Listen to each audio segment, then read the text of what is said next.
Hey, what's up guys? Welcome back to the channel. And today I just wanted to go over the blood lunge ability for Baraka. So I've actually already made a video similar to this video, but I just wanted to go more in depth on the blood lunge specifically because the other video I talked about the blood lunge and the leg kebab custom variation overall, but this I want to really dive deep into the blood lunge and show you guys exactly why I think this move is extremely underrated at the moment. So the biggest problem for Baraka right now is he has no range. Every single character in MK11 always has that one disadvantage, and which is completely fine. It makes the game fair.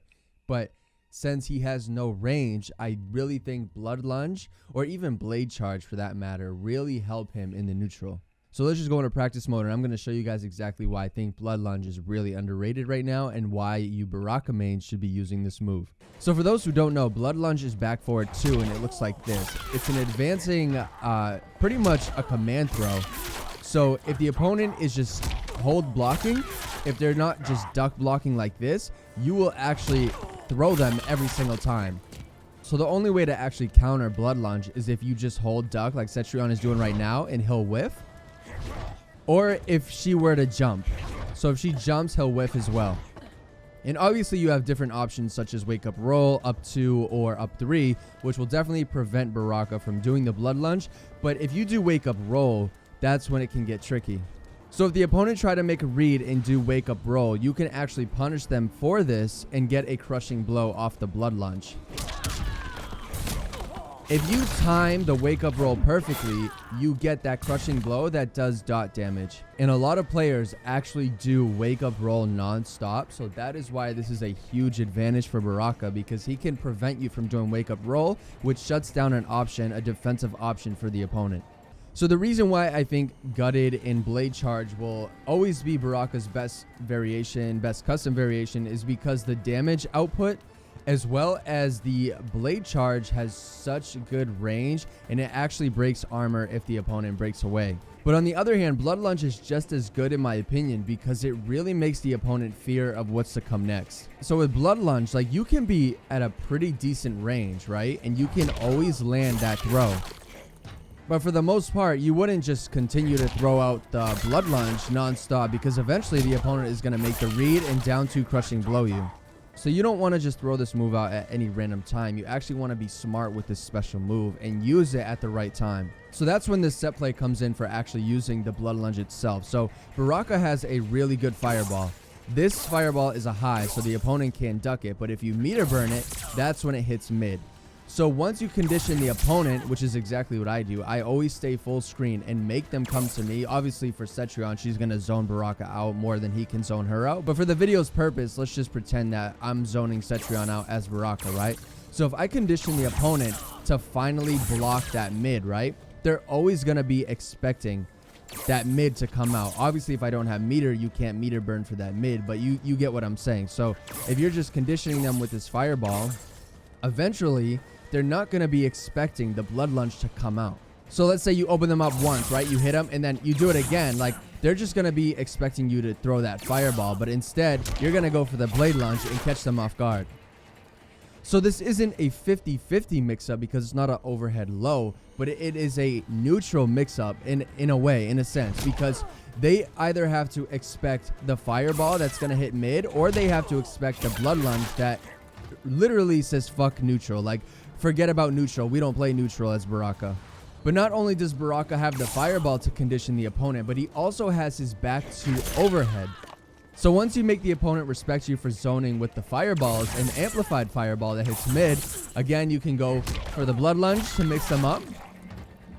But now, like I said, you can also throw out the back 2, and this has extremely good range. So now, as Baraka, you have 3 options to choose from, but obviously you have to be smart in the way you use them. But let's say we were to actually get that back 2 hard knockdown and we wanted to continue the pressure. So I've already talked about this before, but Baraka can actually get tick throws off of his blood lunge. So again, we'll just run through them real quick. Baraka can tick throw off his standing 1. He can tick throw off his 1-1. He can tick throw off his forward 2-1. He can tick throw off his down 4. off his down 3, off his down 1, as well as his back 3, which in my opinion is super cheap. So now that you understand those tick throws and understand the neutral game that Baraka wants to play with this custom variation, you can now pressure the opponent in ways that they're not going to even know how to defend against. So let's say we actually land that back 2 and we want to go for pressure, but the opponent obviously is going to respect us and hold block. But now with the tick throws, you can actually get so creative. Like you can do 1 into tick throw. So again, if you get that hard knockdown, you can go win 1-1 tick throw. Like it's so cheap. You can get so creative. It's actually pretty ridiculous. And once you condition the opponent, right? So I like to do 1-1-2 into amplified fireballs. So once you condition them to actually believe that you're going to do that, right? So that's plus, right? Psych. We're going to throw that tick throw in there. We're going to mix it up. Or even with the back 3-1-2 combo string that ends in a hard knockdown, you can actually mix them with this because, like I said before, you can actually do the tick throw off the back 3. So once you condition them with this, right? Back 3, tick throw. So it's just about maintaining that pressure. Like you never want to be obvious about when you're actually going to throw out the blood lunge. You want to be smart with it because you want to throw them off guard every single time. So the only downside for this variation is you don't get that insane damage you can get with gutted. But like I just showed you, the mix-up and the pressure options you get from having blood lunge is actually pretty OD.